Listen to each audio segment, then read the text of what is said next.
Welcome, Thomas, to METALLERIUM Pages. It's a great pleasure to talk with you about Kamelot, this new album, Dark Asylum, and more things related to the metalcore in general. So we started by asking, how are you doing today, and how is the band during the last 3 years? Because your previous album, The Awakening, was releasing 3 years ago, 2023. Yeah, hey, great to be here. Doing fine over here in the US. Yeah, we toured for quite a while with the Awakening. It was probably our biggest tour cycle.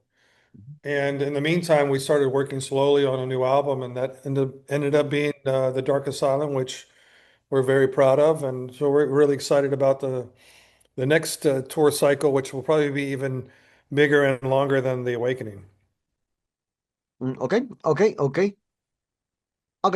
So, Thomas, you describe this Raven Hill Asylum as a place where science, fate, and madness coexist. So, what specific historical or literary pieces inspired the shifting of the Camelot cinematic world into the neo-Victorian psychological thriller? Nothing specific. It's all based on personal Mhm. experience and just kind of looking at our world today, with social media and the way that things are happening for mental health. I mean, it was just a kind of a mirror to Mhm.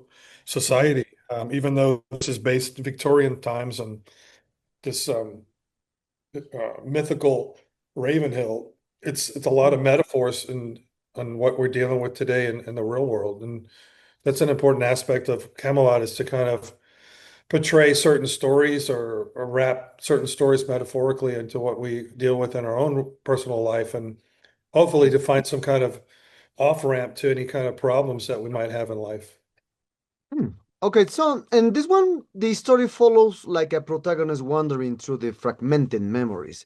So is this character meant to represent a literal patient for an asylum, or is like a more broader metaphor for the modern human struggle with the mental health and isolation?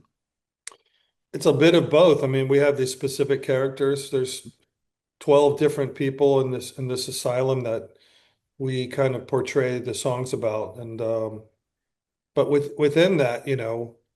really wanted to kind of hold a mirror up to ourselves, whether it's me personally as one of the songwriters or one of the listeners. And without getting too preachy about it, we don't want to act like we have all the answers, of course, but it's just sort of a responsibility that we felt over the years meeting fans, how certain songs have helped them or gotten them through a certain period of their life.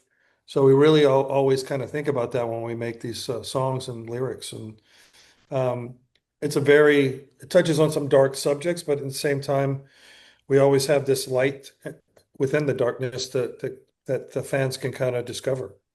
Mm. Okay. So, Camelot has a legacy spanning over the 3 decades and 14 studio albums. So, when writing Dark Asylum, how do you manage the balance between keeping the signature elements that the old fans expect and pushing boundaries into this much darker cinematic territory without repeated patterns? I mean, you want to have an album. If you're a band, you want to have a sound, right?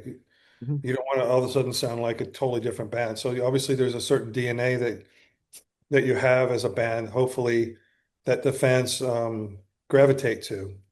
But with each record, we always try to sort of expand and evolve.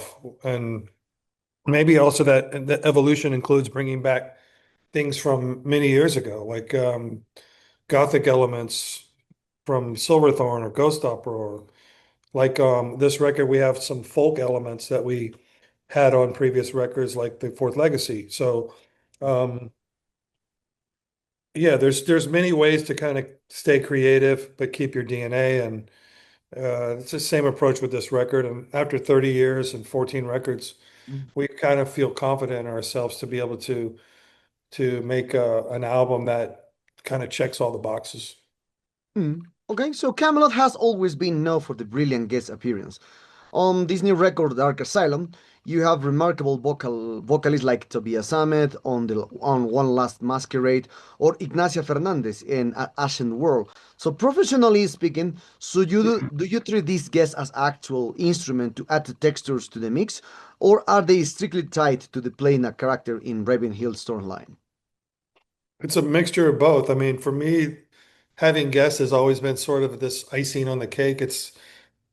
I don't think it's 100% necessary, but it just seems to work out, especially with this record being sort of a rock opera in a sense.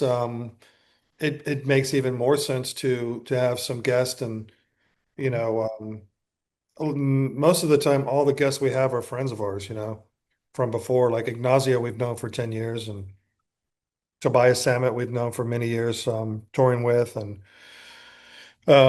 so, yeah, I mean, there's no real like grand kind of thought process when it comes to it, but we sometimes we'll have a song and we're like, hey, this would be great for Tobias, for example. And then it's just up to him if he's able to do it or wants to do it. And for us, we were very fortunate that he joined us on the album. Okay. So, working once again with Sasha Pai delivers the flawless modern metal sound. However, with this new record, Dark Asylum, being so texturally dense with progressive elements and haunted chords, so what was the most difficult song to mix or arrange in order to prevent the orchestration for Virgin Thomas guitar riffs, or you, or Alexander drums patterns? Uh, are you referring to, referring to me, the guitarist? Yes, in general, especially for the orchestration, the Thomas or your in this one, your guitar riffs or Alexander drum patterns. Yeah, I mean, there's several. I mean, Cassandra's Disease, The Mhm. Puppet King, the song Dark Asylum has got a lot of progressive elements in it that, the approach has to be tricky to mix it properly and to play it live. So it's something we've done for many years, though. It's not really a problem. It's just there are some songs that are, a little bit more technical than others. And for me, the Dark Asylum, which is going to be one of the songs we play on the set, is going to be fun and challenging at the same time. But yeah, I mean, it's just something that Camelot's kind of known for. Hmm. Okay, okay. So now reading a more thing about something as a few reviews came out for this new album. So critics are demanding fans often to point out the while Camelot dynamically changed its lyrical concepts. So from modern technology to a neon Victorian asylum. So the core of musical blueprints, so chord progressions and chord structures then to stay very safe zone. So, how do you defend Dark Asylum against the claim that is just an aesthetic reskin of the post gauche opera formula rather than the genuine musical revolution? Are we referring to critics? Mhm. I No, don't yeah, yeah, worry. the I don't critics in worry general. about what critics say. I only worry about what I like and what the fans like. Mm, okay, okay, I completely understand. So, um, so we all live in an era dominated by short singles and fast consumption streaming platforms. Yet you choose the deliberate, complex, narrative-driven conceptual album. So, do you feel that the metal community is one of the last bastions that the genuine appreciate the full experience? And also, what are the current trends, plans in Latin America regarding this Dark Asylum era? Yeah, so Latin American tour will happen 2027. We're going to be announcing those dates soon. Um, so for me as an artist and a creator, it's important to make albums um, the way that I feel they're supposed to be listened to. That's from the beginning to the end, not as a single or only a single. And that as an approach that has kept Camelot relevant in terms of, the marketing and the scene. Um, I can't really comment on what other bands do and how the other parts of the market uh, work, but for Camelot, it's an approach that we've always stuck to and we won't be changing. Hmm. Okay, so now there's another topic because continue happening around the world. So the orchestrations, chords, and multi-layered atmospheres on the tracks, like for example Ashen War, are massive. So to replicate these haunted atmospheres on the upcoming Wars tours, so will you inevitably rely on backing tracks and pre-recorded sample? That's completely normal. So what is your stance on the criticism that modern symphonic metal is becoming more and more synchronized theatrical playback show than organic raw heavy metal with live performance? I don't really know. I mean, it's what are bands supposed to take a full orchestra with them? I mean, Mhm. what do people expect? Um, Obviously, we have a keyboard player in the band who was a professional orchestral arranger. So a lot of the things that are being done live, he's doing himself. Mhm. So I don't know. I mean, it's up to each fan and each band to kind of decide what they want to do. Camelot's been around for 30 years. We've been doing things, I think, the right way. So it's up to everybody to decide on their own. Hmm. Okay. So now, for Dark Asylum, fans can choose between standard CDs, massive earbooks, and several limited vinyl colors. So while collectors love it, others feel that the music industry is oversaturating the market with expensive physical gimmicks or like compensate for poor streaming payouts.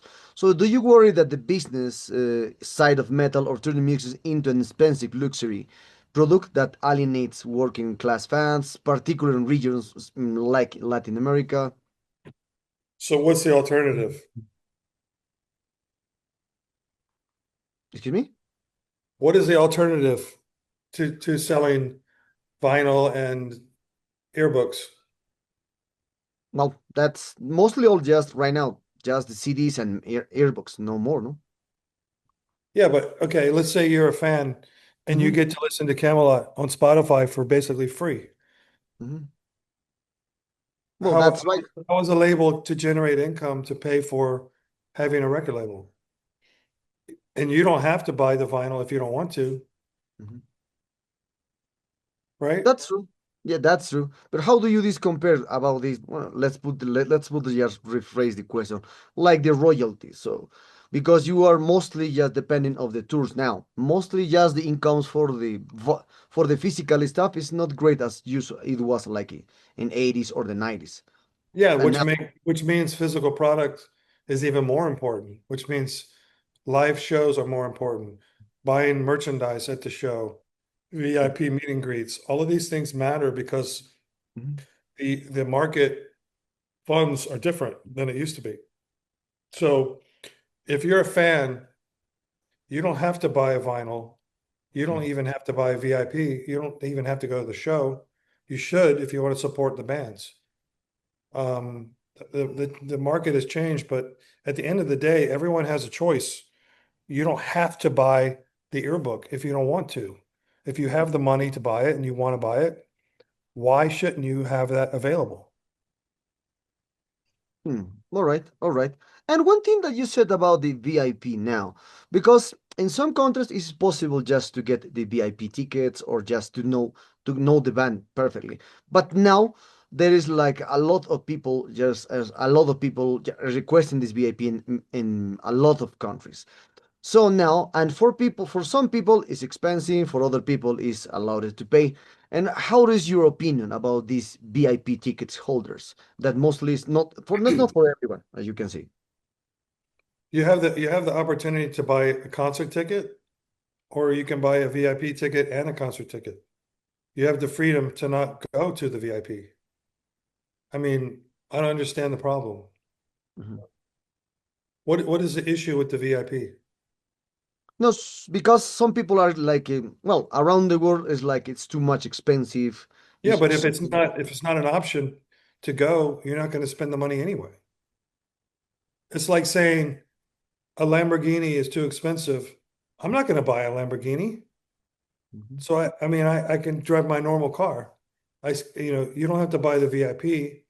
You could still go to the concert and see the band. I mean, I don't understand this narrative that VIPs are bad. You don't have to buy it. You're not going to meet the band normally anyway, unless you hang out at the hotel or the bus. Um, So it's a weird kind of thing. Like I can't afford it, so it shouldn't be available. I don't understand that psychology. Hmm. It's the same with the yearbook and the vinyl. Hmm. You shouldn't offer the yearbook and the vinyl to people that want it. I don't understand that question. Hmm. Okay, I Explain understand. it. Can you explain that to me? Well, it's mostly the people are complaining about the prices, usually in the VIPs, especially, for example, because I see a lot of commentaries or comments around the world saying, for Mhm. example, to pay a VIP for Exitra band, not especially Camelot, a different kind of band. So, and just saying it's too expensive, you need to be more approachable or more rich for the economy of the people, for example. Just but you said it. The answer is correct about this one. Depends of the people in general. If you have the money to just to purchase a Lamborghini, you purchase it. If you don't, don't. Yeah, I That's mean, it. to me, it's like the price of VIP is it's totally subjective. You can either buy it or not. If it's 20 euros, you're going to have 1,000 people. Then no one's going to really meet the band. It's going to be like you can only have so many people at a VIP because you want to give everybody the time and respect to meet them, say hello, sign things. Um, and we cap our VIP at like 30 people. Some bands have like 100 people. Hmm. Um, but part of the part of the reason VIP is existing and is because of the rising cost of touring, And it's not like bands are getting rich off of VIP tickets. Hmm. Okay, yeah, yeah, that is true.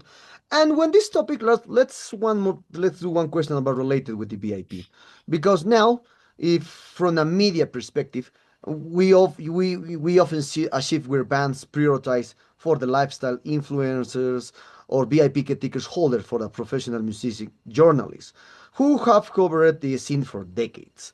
But now the change completely works or twisted, especially for the social media.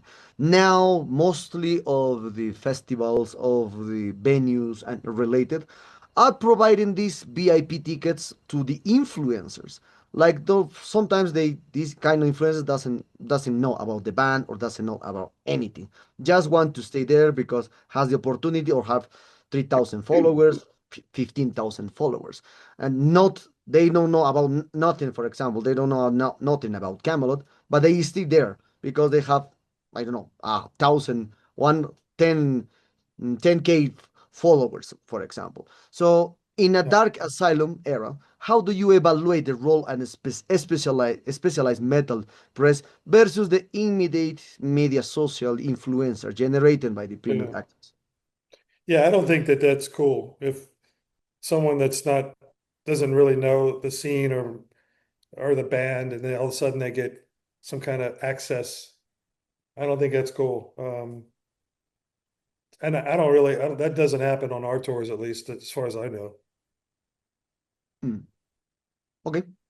Okay, so we're very close to this interview, Thomas. And for this, what kind of plans do you have in general for Dark Asylum? I saw that you will embark some tours in the next coming months. But apart from that, perhaps any tour nearby here in Latin America, and a full Latin American tour again. And what kind of plans in general do you have? Yeah, lots of touring. I mean, North America is coming up here in 2.5 weeks. Then we have Europe, leg one. We have North America again, and 2027 we'll be coming to South America at some time, hopefully like in July of 2027. We're going to do a Chinese tour we've never done before. We'll go Mhm. back to Japan, Australia, um, lots of festivals. So we'll be very, very busy. Um, and so it's an exciting time for the band. And it's always great to talk to people that are interested in the music and that are supporting metal. Mm. Okay, okay. And one of the last questions for this interview, and I think this is one of the top ones, because it's more to select. If you have the opportunity to select three albums from your entire career, especially for your 14 albums, which albums will be the biggest milestones in the career from Camelot? I mean, that's very subjective. For me, of course, the first one, Eternity, first album. Silverthorn was a big album for me. Mhm. And of course, The Dark Asylum, the current record, which is something that we always focus on, is the new album and the new tour. And including songs from the new album on the tour. But it's impossible to pick just three. I mean, all the records have a special place in my heart. Hmm. Okay, okay. So now, with 14 albums in your career, now you have a lot of fans, especially in different eras with Roy, now with Tommy. So you have a lot of music to present live. So how do you select specifically like a track list, a set list to play 14 albums live? Yeah, I mean, obviously, like I said, we focus on the new album. So there'll be 5, 6 songs from Dark Asylum. And then, we kind of work our way back because the fan base grows over the years. Mm, Um, so we're not going to be playing songs from like Eternity, for example. It's an album from 30 some years ago. But it's a tricky process, and we've kind of figured it out, I think, for this tour. mm, Um, we'll be playing some older songs, but we're focused more on the current album and the current era. Hmm. Okay, okay. So, well, Thomas, we arrived to the set moment of this interview. Thank you very much for your time. It was a pleasure to have you in this web. So, and congratulations on this Dark Asylum. It's a great one as usually. And perhaps we want to add something to to let Latin American fans that expect someday a Latin tour in the next coming year and by the end of the year, who knows? Yeah, yeah. 2027 will be coming to South America, so be ready, make sure you get there. And if there's VIP, you don't have to go. You can just come to the show.